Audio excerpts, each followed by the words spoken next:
Salam sejahtera bagi kita semua. Kembali lagi berjumpa dengan saya, Pendeta Jonathan F. Lukulalan, pada hari Kamis tanggal 26 September tahun 2024. Mari kita berdoa meminta pertolongan Roh Kudus. Tuhan Yesus, urapi hamba-Mu pada waktu hamba-Mu menyampaikan firman-Mu, dan para pendengar yang akan mendengarkan firman Tuhan, Tuhan beri penerangan melalui kuasa Roh Kudus. Berfirmanlah karena kami sudah siap untuk mendengarkan firman-Mu. Dalam nama Yesus kami berdoa. Amin. Mari kita baca firman Tuhan yang diambil Amsal pasal 22 ayat yang ke-6. Yang berbunyi begini. Didiklah orang muda menurut jalan yang patut baginya. Maka pada masa tuanya pun ia akan menyimpang dari pada jalan itu. Demikianlah firman Allah yang berbagi kita mendengar melakukan firman Allah. Ada pepatah mengatakan, kecil teranjak-anjak, besar terbawa-bawa. Artinya, kebiasaan sejak kecil menjadi tabiat yang sukar diubah ketika dewasa, ketika hari tua. Sikap hidup kita pada masa remaja atau masa muda turut menentukan akan menjadi apa kita nanti pada hari tua. Nah, saudara-saudara yang saya kasih dalam Tuhan Kristus, ada beberapa contoh Alkitab yang berhasil di hari tuanya ternyata adalah orang-orang yang setia pada masa mudanya. Siapa saja tokoh Alkitab yang berhasil pada masa tuanya karena ia setia sejak dari masih muda? Tokoh-tokoh Alkitab yang berhasil karena setia sejak masa muda adalah, yang pertama, Yusuf, anak laki-laki kesayangan ayahnya. Itu bisa kita baca dalam Kejadian pasal 37 ayat 1 sampai ayat 4. Yusuf berhati mulia sejak muda. Walaupun tidak tahu kakak-kakaknya iri hati kepadanya, Yusuf tidak menyimpan amarah atau dendam atau iri hati. Ketika disuruh oleh ayahnya untuk membawa bekal untuk kakak-kakaknya yang sengaja tidak pulang, ia tidak menolak. Dia setia sekali. Itu dijelaskan dalam Kejadian pasal 50 ayat 15 sampai ke-21. Yusuf biasanya mengembalakan kawanan domba ayahnya. Dia sangat setia mengembalakan kawanan domba ayahnya, kalau dibandingkan dengan kakak-kakaknya yang kurang setia. Akhirnya, mungkin Yusuflah orang asing pertama yang pernah menjadi Perdana Menteri di negeri Mesir. Kenapa? Karena dia begitu setia dan hidup benar dan hidup suci, sehingga dia diangkat Allah menjadi Perdana Menteri yang termuda di Mesir. Itu contoh Yusuf. Contoh yang lain, yang kedua adalah Samuel, anak laki-laki yang terpisah dari ibunya. Itu dijelaskan dalam 1 Samuel pasal 1 ayat 24 sampai ayat 28. Samuel tidak tinggal bersama ibunya, tetapi hidup di bawah asuhan Imam Eli sejak masa kecilnya sampai masa mudanya. Samuel kecil tidak merasa takut walaupun harus tidur sendiri sepanjang malam. Walaupun dia tidur sendiri sepanjang malam, dia tidak pernah merasa takut, karena dia tahu Tuhan ada beserta dengan dia. Itu dijelaskan dalam 1 Samuel pasal 3 ayat 2 sampai 10. Samuel tidak marah kepada ibunya karena ibunya menitipkan ia di rumah pastori atau di gereja. Dia tidak marah kepada ibunya karena dia tahu ibunya pasti mendoakan dia.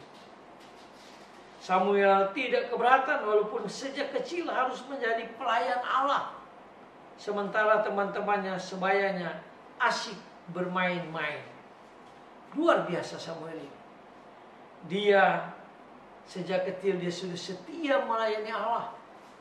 Itulah sebabnya Allah memberkati dia di hari tuanya. Samuel tidak terpengaruh walaupun setiap hari melihat keburukan kelakuan anak-anak Imam Eli, yaitu Hofni, Fineas, yang kita tahu bersama bagaimana kejahatan mereka. Itu dijelaskan dalam 1 Samuel pasal 2 ayat 11 sampai dengan 17. Biasanya anak-anak remaja suka sekali meniru senior mereka. Apabila ingin berbuat buruk, mereka suka cari alasan dengan berdalih. Dalam bahasa Manado dibilang torang pe kakak-kakak lebih soe, lebih parah dari kita.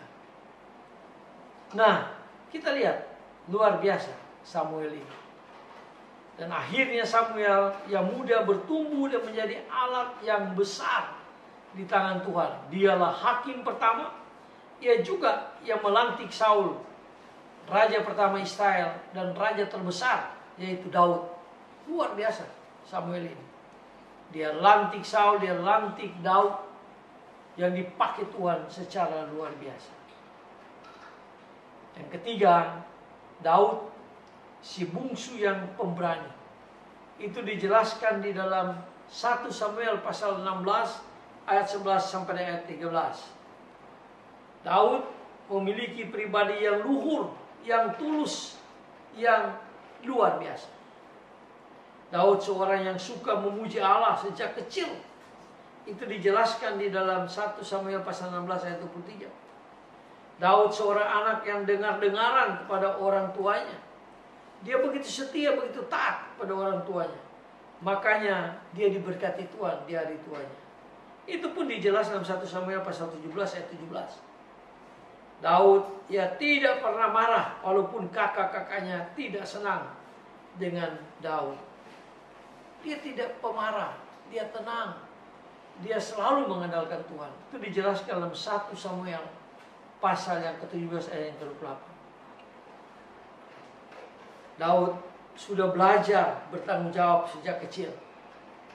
Ketika domba gembalanya berhadapan dengan singa dan beruang, ia tidak pernah lari pula merengek-rengek kepada Isai, ayahnya. Ia menghadapinya sendiri dan dia memperoleh kemenangan.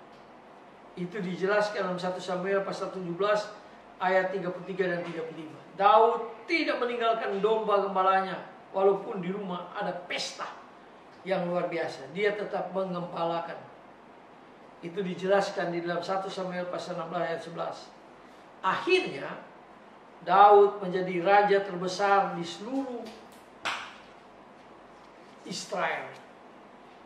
Dia menjadi raja yang termasyhur, raja yang sangat terkenal. Nah, saudara-saudara yang saya kasih dalam Tuhan Kristus, ternyata jika kita hidup sesuai dengan kebenaran firman Allah, dari kecil, remaja, pemuda, maka pada hari tua kita, Tuhan akan memberkati kita. Kita akan sukses. Kita akan dipakai Tuhan secara luar biasa. Nah, itulah sebabnya marilah kita mendidik anak-anak cucu kita supaya mereka sejak kecil sudah setia kepada Tuhan. Remaja mereka setia, pemuda mereka setia. Maka pada waktu mereka menjadi dewasa, maka masa depan mereka ceria, cerah, diberkati Tuhan. Itu dijelaskan juga di dalam Yeremia pasal yang ke-29 ayat 11. Tuhan tidak pernah merencanakan kecelakaan kepada anak cucu kita, tetapi Tuhan merencanakan masa depan yang cerah, masa depan yang penuh dengan berkat. Semoga firman Allah ini menguatkan iman kita dan memberkati kita semua. Mari kita berdoa. Tuhan Yesus, tolong kami supaya kami mendidik anak cucu kami dari sejak kecil, remaja dan pemuda, sehingga di hari tua mereka diberkati Tuhan, dipakai Tuhan secara luar biasa untuk memenangkan banyak jiwa bagi Tuhan Yesus. Ampun dosa kami Tuhan, dengarlah doa kami. Dalam kasih dan pengampunan Kristus kami berdoa mengucap syukur. Haleluya. Amin. Terpujilah Kristus, sampai berjumpa di kesempatan yang lain.